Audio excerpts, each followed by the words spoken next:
1987 ഇലക്ഷനിൽ 1987 ഇലക്ഷനിൽ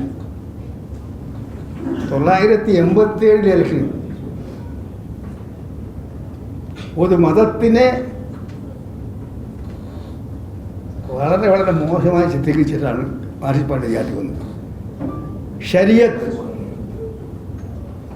4 പെണ്ണ് കെട്ടാൻ, ഇഷ്ടം പോലെ മൊഴിയെല്ലാൻ ആ ശരീഅത്ത് മാറ്റണം, മുക്രീമുള്ള പെൻഷൻ ഗുണനന്നാക്കുന്നവർക്ക് ഉൾപ്പെടെ അവർക്ക് കൊടുത്ത് എന്ന് പറഞ്ഞവരാണ് മാർക്സിസ്റ്റുകാർ. എന്നെ കൊണ്ട് അധികം പറയിപ്പിക്കേണ്ട, അധികം പറയേണ്ട. ഇപ്പോൾ എടുക്കുന്നത് കാരണം കോൺഗ്രസ് എപ്പോൾ പ്രതിസന്ധിയിലായാലും സാറിൻ്റെതായിട്ടുള്ള ഒരു ലോജിക്കോട് കൂടിയിട്ട് അത് റോഡ് ഷോ ആയാലും ഒക്കെ സ്പെസിഫിക് ആയിട്ട് ടാർഗറ്റ് ചെയ്തുകൊണ്ട് അത് കടന്നു വരാം.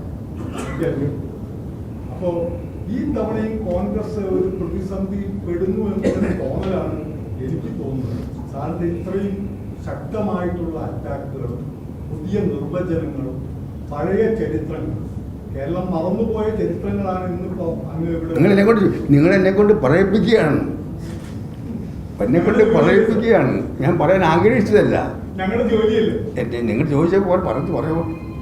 കാരണം ചരിത്രത്തിലേക്ക് പോയ വലിയ പ്രശ്നമാണ്. ഒരു സംശയമുണ്ട്. സാർ നേരത്തെ പറഞ്ഞു സാറിന്റെ ശൈലിയല്ല മക്കളെ പറ്റി കൂടുതൽ പറയിക്കരുതെന്ന്. പക്ഷെ ഈ പോയ 2 മക്കളും വളരെ മോശമാണ് എന്നുള്ള തോന്നലുള്ളതുകൊണ്ടാണോ അങ്ങനെ പറയാൻ തോന്നിയത്? മക്കൾ പറഞ്ഞാൽ 2 മക്കൾ മാത്രമല്ലല്ലോ, ഒരുപാട് മക്കളില്ലേ.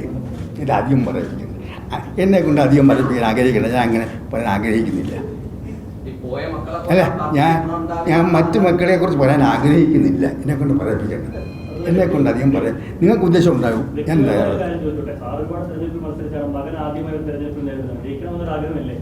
എനിക്ക് പാട്ടിൽ തോക്കണം. അവിടെ കോൺഗ്രസ് ജയിക്കണം, ആൻഡോ ആന്റണി ജയിക്കണം.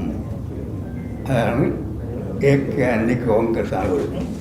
എൻ്റെ മതം കോൺഗ്രസ് ആണ്.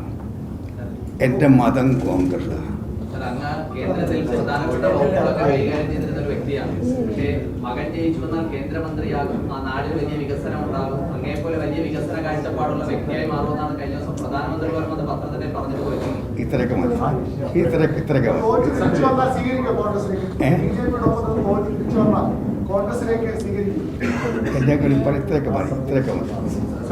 കേരള സിനിമ പല സഭകളും പ്ലേ ചെയ്യുന്നത് അത് ഈ BJP സംഘടന അജണ്ടയുടെ ഭാഗമായിട്ടാണോ?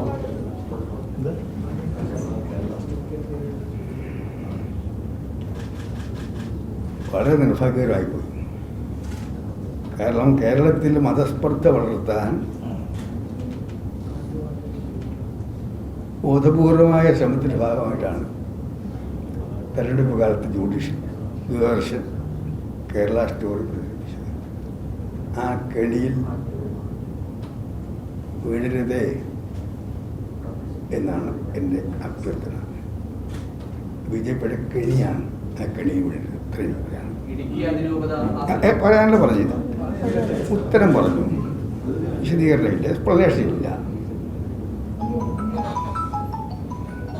ഒരുപാട് പറഞ്ഞിട്ട് ഞാൻ പറയാൻ ആഗ്രഹിക്കാത്തത് എന്നെ കൊണ്ട് പറയിപ്പിച്ചു.